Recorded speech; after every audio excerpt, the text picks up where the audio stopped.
entre l'Algérie et la France ont donc atteint le pic. Tension diplomatique, il faut le dire, car l'Algérie a interdit le 3 octobre dernier le survol de son espace aérien aux avions militaires français qui l'empruntent d'habitude pour rejoindre ou quitter la région du Sahel où sont déployées les troupes de l'opération Barkhane. C'est du moins ce qu'a indiqué le porte-parole de l'état-major français.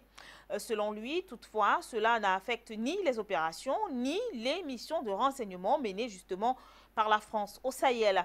Il a néanmoins ajouté que cette interdiction de survol tombe tout de même mal pour l'armée française alors qu'elle est en plein redéploiement de son dispositif Barkhane, en particulier dans le nord du Mali, frontalier justement à l'Algérie. Cette décision, il faut le dire, intervient après que Paris a décidé de réduire de 50% le nombre de visas aux Algériens voulant se rendre en France et surtout après les déclarations du président Emmanuel Macron, jugées par les autorités algériennes et la presse nationale d'acerbe et témoignant d'un renouveau de l'esprit colonialiste des Français. Très remonté donc contre les propos tenus par le président français, le président algérien a exprimé son rejet de toute ingérence dans ses affaires intérieures, dénonçant des propos irresponsables.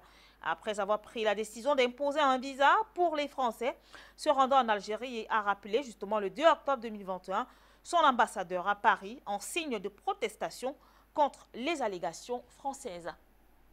Nous en parlons avec vous, Gamal Abina. Bonsoir et bienvenue. Bonsoir. Merci pour l'invitation. Cette colère qui est donc effective de par des décisions assez fortes de l'Algérie.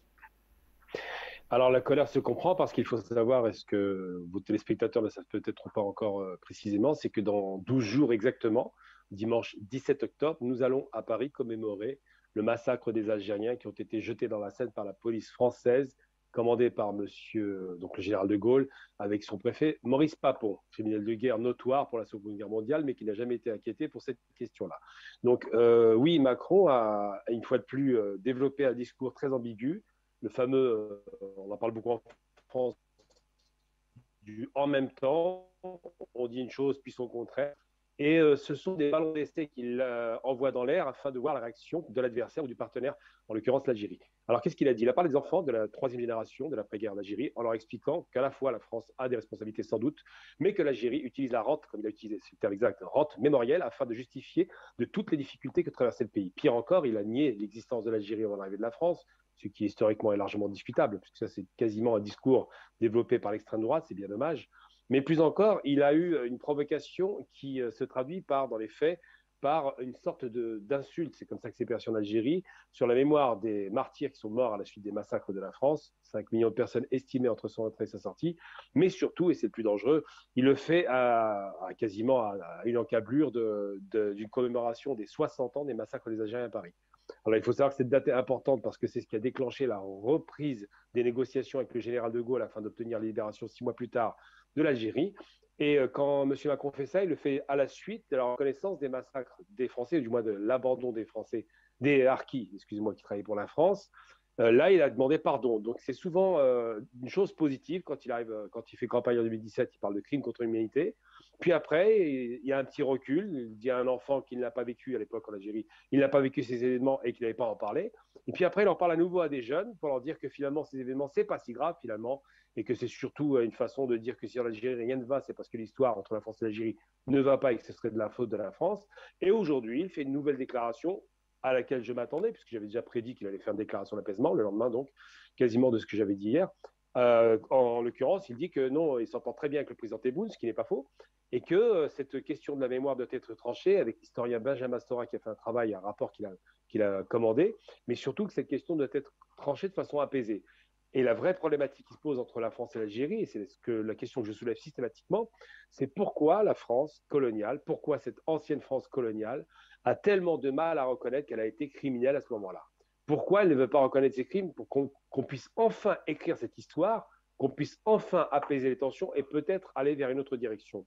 Ma réponse est très simple, c'est que malheureusement, la France qui a perdu sa dernière guerre en Algérie, puisqu'ils ont eu 200 ans de défaites consécutives, ça se conclut en Algérie avec la perte de l'Empire africain et le démarrage de la guerre d'Algérie, puis la chute totale de la France en Algérie en 62, la France ne veut pas reconnaître qu'elle a été faible, et qu'elle a été faible et sauvage en même temps. Faible parce qu'elle est incapable de réduire des maquisards peu armés avec des fusils de chasse, de les réduire au silence, et sauvage parce qu'elle a utilisé les méthodes les pires, on se souvient de la torture et tout le reste, des massacres de masse, 600 personnes tuées par semaine, rappelons-le, 600 personnes en moyenne qui mouraient par semaine, parce que la France ne voulait pas lâcher le territoire algérien. Donc effectivement, la difficulté qu'a M. Macron, c'est qu'il est l'héritier, même s'il est né après la guerre, il est l'héritier d'une lourde histoire, il reçoit beaucoup de pression autour de lui qui vont dans une direction et dans l'autre. Il sait que l'intérêt de la France est de se rabibocher, entre guillemets, avec l'Algérie pour pouvoir développer des relations économiques fortes et peut-être récupérer son précaré africain, mais cela ne marche pas. Donc, une fois de plus, un jour, on lance une flamme, le lendemain, on met un petit peu d'eau pour calmer les blessures, mais il n'en demeure pas moins qu'effectivement, l'Algérie prend très mal ce genre de sortie parce que manifestement, il y a derrière clairement un ancrage idéologique et certainement, on ne perd pas de vue, une élection en perspective que lui-même est en train de calibrer avec un discours très extrémiste comme Zemmour ou Le Pen, qui sont les enfants de la guerre d'Algérie, ne l'oublions pas. Pour sortir, à quoi devraient justement s'attendre les Français, du moins le gouvernement français, suite à cette décision de l'Algérie? Déjà, Alors, les relations sont quasiment parties en l'air parce que après avoir appelé son ambassadeur, mais aussi en imposant, justement des visas pour les ressortissants français pour l'Algérie, on comprend que le président algérien n'a pas retenu sa colère. Alors, bon, le principe des visas, c'est le principe de répondre à une agression par une agression diplomatique, en l'occurrence.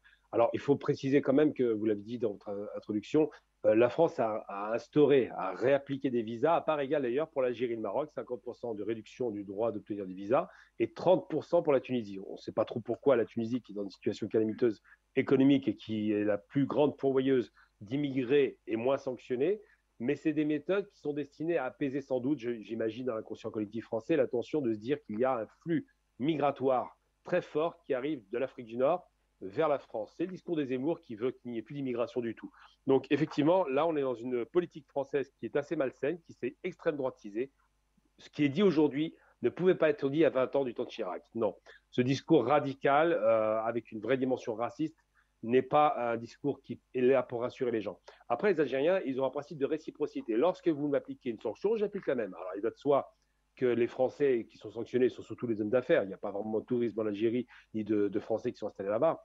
Mais il n'en demeure pas moins que cette réciprocité s'applique à tous les niveaux.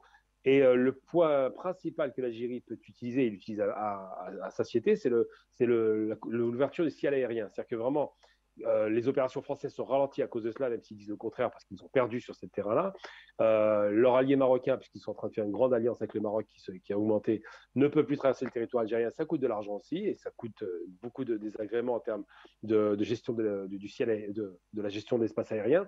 Mais surtout, les Algériens ont le principal levier qui est le gaz. Et le gaz a fortement augmenté. Comme la France a eu des problèmes avec la Russie pour la livraison de gaz, puisqu'il y a eu des problèmes avec l'histoire du transit par l'Ukraine, ils ont voulu diversifier leurs approvisionnements et il se trouve que l'Algérie était le principal vecteur de gaz qu'espérait la France d'obtenir la France. Et avec ces difficultés-là, il est probable, avec une France qui est surendettée, rappelons qu'elle a 220% de dette publique, 120% de dette publique par rapport à son PIB, c'est monumental, c'est une dette extraordinaire, c'est un pays qui est en difficulté économique, qui a des problèmes sociétaux considérables et qui, à chaque fois qu'il y a des difficultés, ne parle que d'immigration, d'islam, de banlieue, bref, des termes racistes pour parler de questions économiques qu'on ne veut pas évoquer.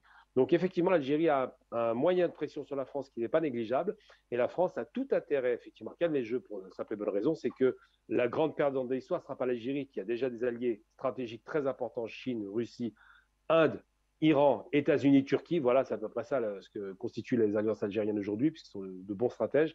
Et les Français se trouvent de plus en plus isolés au sein même de l'Europe. Et je ne parle même pas de ce rapport africain qui est délétère. Donc effectivement, les Algériens ont un moyen de pression considérable sur la France et l'exercent. Afrique Média, le monde, c'est nous.